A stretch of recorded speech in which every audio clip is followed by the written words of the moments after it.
If they're touching you, consider yourself lucky. That's not good. See, that's with love. That was with love. That was love. Why is your eye twitching? Because now they know exactly how romantic you are with me.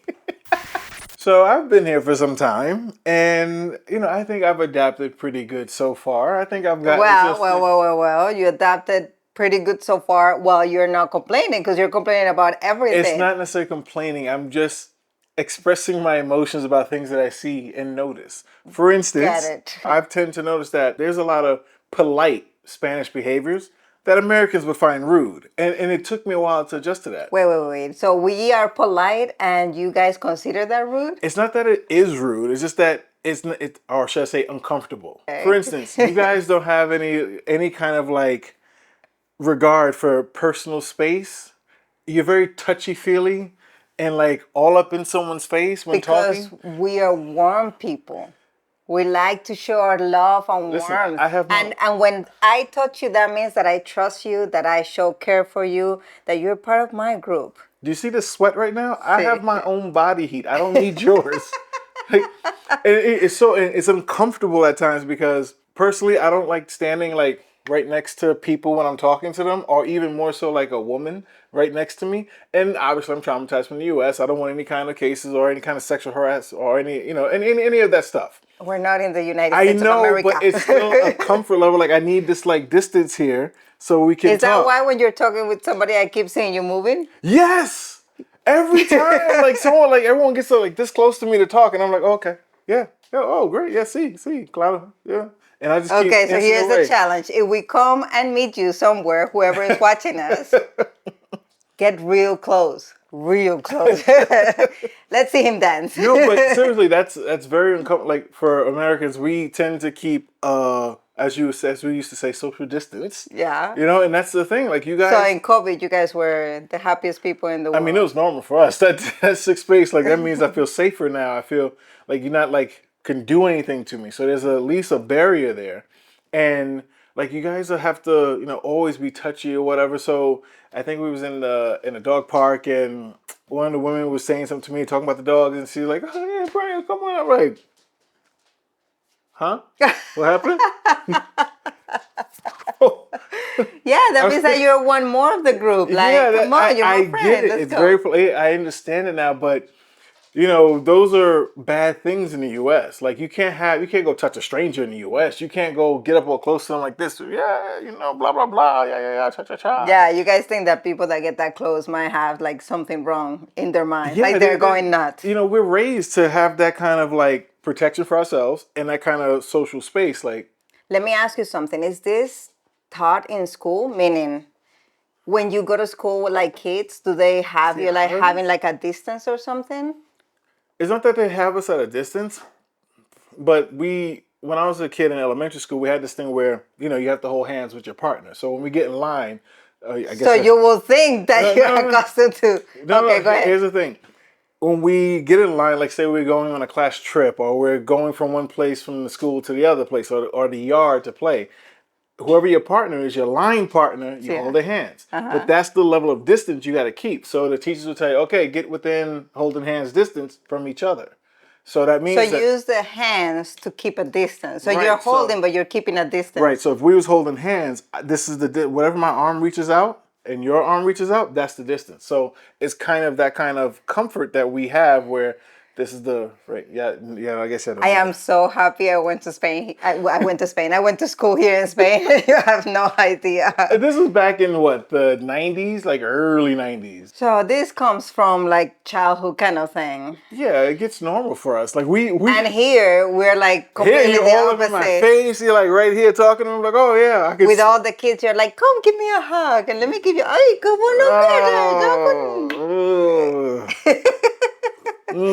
Now it's understandable that whenever my friends' kids were running to you, this at the beginning, a few years ago, when they were running to you butt naked and jump to you to give you a hug, you'll be like, cool. No. It's not even. I'm like, why are you so antipático? Es not tan antipático. Es que es diferente en Estados Unidos porque los niños cuando no tengo ropa, no tienen ropa, ¿Por qué en Estados Unidos este es, ¿cómo dices? Porque molestar es diferente que Sí, en Estados molesting is Unidos. not the same thing as molestar in Spanish. And that's the thing. Like you can easily catch a case from that. Like we had a. You guys are sick. You guys aren't? No. We're normal human beings that have a good relationship with our Bodies? people and bodies. Yeah, I've noticed. We always have to be so cautious, like all the censorship, all that, because even a teacher that I went to school with, well, I didn't go to school with him. A teacher that was in the school, he was great with the kids. Kids loved him. So one afternoon, like after school, all the kids are running home, going home. They see him, and he would play in the gym with them. So one kid came and asked him to toss somebody. He tossed the kid up and just put the kid down. I'm like, oh, did he drop him or something? No, but it probably would have been better at that point. But the kid, basically, the parent seen that and basically put a court case on that dude saying that he touched her kid inappropriately. No. And that's the thing. Like, so we are That like, is insane. so that also comes into part where, I don't want to touch or I don't want to get any of that, kind of energy. Well, I always knew how you were with your like physical closeness to people, and that's why the first time that we came to Spain together in 2017, I gave you the heads up that when I introduced you to people, you had to be ready to give 2 kisses, and I even told you have to practice because you don't want to go and like make a mistake and then they're kissing somebody in the mouth. Remember? Yes. And you were like, why don't you just use your hand? Like, hey, how you doing? Nice to meet you. No, kisses are the thing. Mwah, mwah. Like, again, it's so Kissing like, a stranger, that's like a thing for you guys. Oh my gosh. I just met you. Like, I didn't even get a dinner or anything. You over here kissing me. Like, You didn't even pay for my time.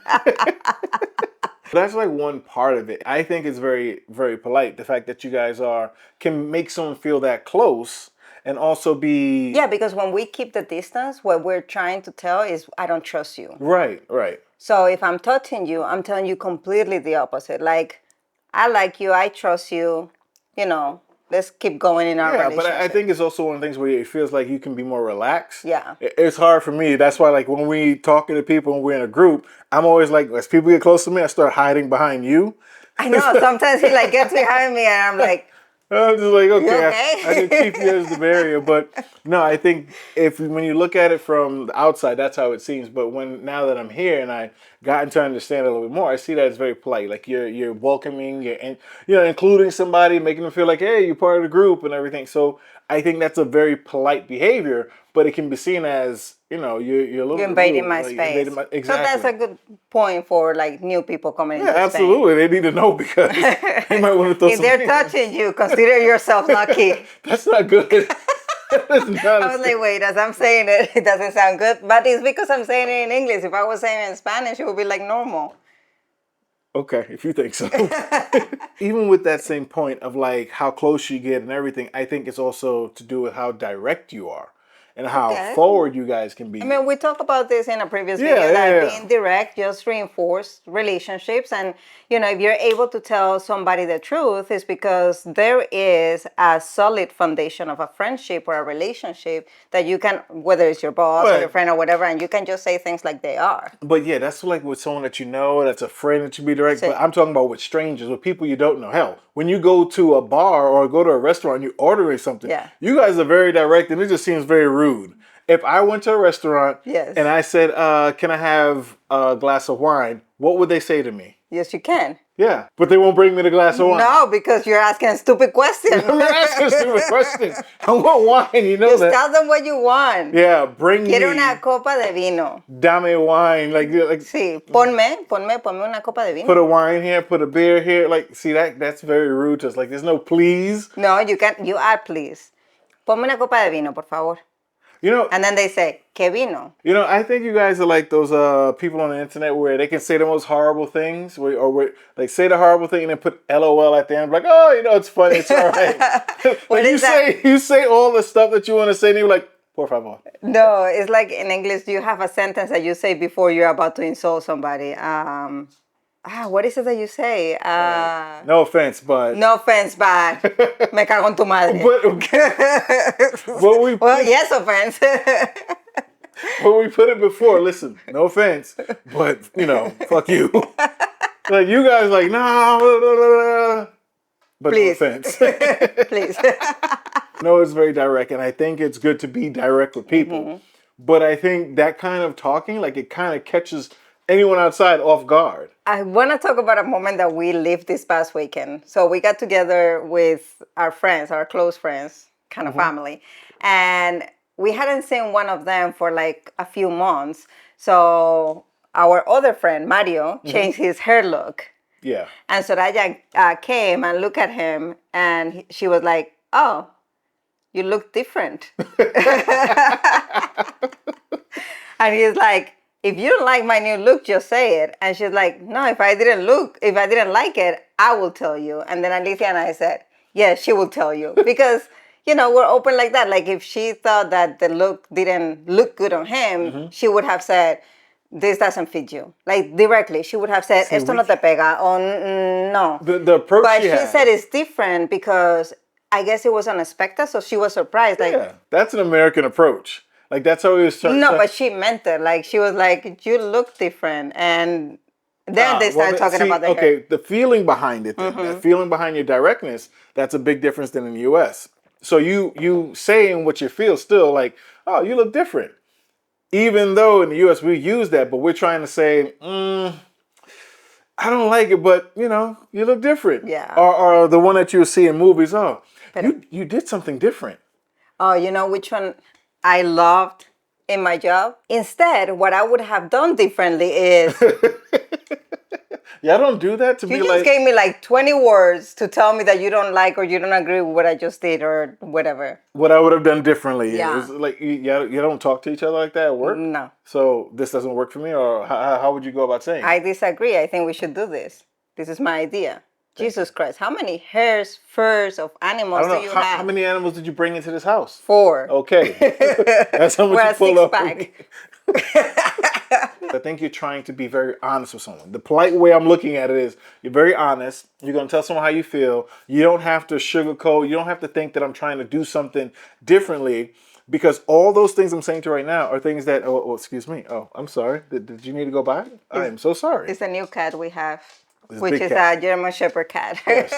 Those are things that we'll say, but not necessarily mean the same way that you guys do it. And no ulterior motive. And for Americans, those are the things that we worry about, especially in the workplace and even with friends. Like, okay, you're telling me this, but what do you really mean? Yeah, that's exhausting. That's really exhausting. So Americans or anybody that comes from any other country where they're not as direct as we can be in Spain, take it as a compliment. If somebody is telling you something, even if it hurts, the truth hurts. That's a saying, right? Everywhere in the world. compliment. But it is a compliment to know that somebody cares for you enough to tell you the truth, to tell you how they truly feel about X, Y, and Z. So don't get offense. Grow up. See, that's with love. That was with love. That was love. Why is your eye twitching? Because now they know exactly how romantic you are with me. That was love. Now I gotta start blinking twice so they know I need help. See, personal closeness. This is love too. One of the things that I would have to say too that goes with it is the way you guys talk over each other. That drives me crazy. I thought that was the problem why you didn't get to participate in conversation. That is, but I understand the level of politeness, because for me it does bother me, and it bothers me still because I'm not yet talking to that degree. I don't have that yet when I'm talking with you guys, but it's still one of those things that I look at. I'm like, how can you do that? Because that's talking over someone's considered very rude in the U.S. There is a lot of comments that we have received because we briefly talked about this in one of the previous video, and we have some comments saying, as a Spaniard, I have to admit that I hate when people talk over each other, when they interrupt, and when this and this and this and that. Because yes, it can be taken as what I have to say is more important than what I'm listening, or I'm not even listening to you. I just heard 2 words and I'm ready to battle. That's exactly how we look at it. But it also shows the enthusiasm, because imagine having a conversation with somebody and you're like saying all these things and the other person is just quiet.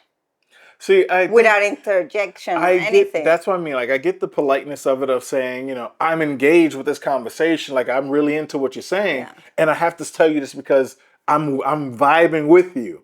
However, I have something to say. however, when you do, if I'm trying to get my point out and then you're talking over my point, I don't think you're listening to my point. I think you just said, "Nah, I got something better, son. Fuck that. Listen to this." That, but not that. Yeah, exactly. You do that and then you just go over it. I think that is still something that Americans will find to be rude.